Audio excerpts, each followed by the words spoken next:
My psycho stalker ex wants to get back together and I kind of want to. Her letter was kind of convincing. I, Anthony 32 years old, have been with my current girlfriend Michelle, 33 years old for 4 years, no plans for marriage and one time she cheated on me, drunk mistake, blah blah blah whatever, I forgave her. We are pretty much best friends that do everything together and live together. Other than the one instance of cheating, we've had no major issues and live a pretty good life. She does not want marriage or kids. I do though. It's a hard no for her.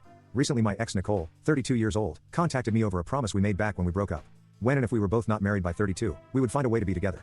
Some backstory on her and my childhood friends started dating in middle school and dated through high school. She was accepted to her dream college and so was I. On opposite ends of the country, Virginia Tech for her and Stanford for me.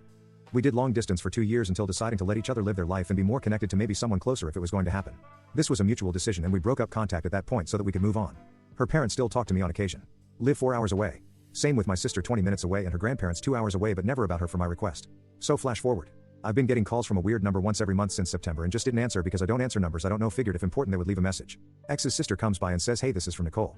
She said you can read it and respond if you want and if not then she will understand soon enough. For the life of me, I had forgotten our weird promise. But the letter goes like this. Hey Anthony, I know neither of us has been in contact in the last 10 years, but I'm asking if you still remember the promise we made. I have no right to ask for it and if you have moved on then it's okay, I want you to be happy first and foremost. I want you to know this isn't a desperate attempt because I'm lonely.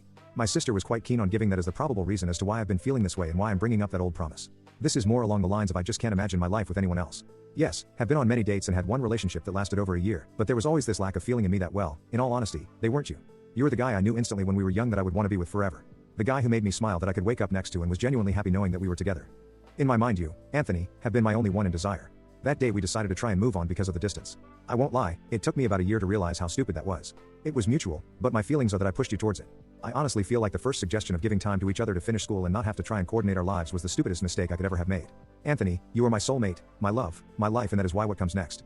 I say with all fear aside, I am ready to leave everything and find a new job to move back to Candyland and be with you. I'm fully prepared to do this. If you even think there can be a chance for us again. I love you. I love you and nobody else will ever take the place you have in my heart.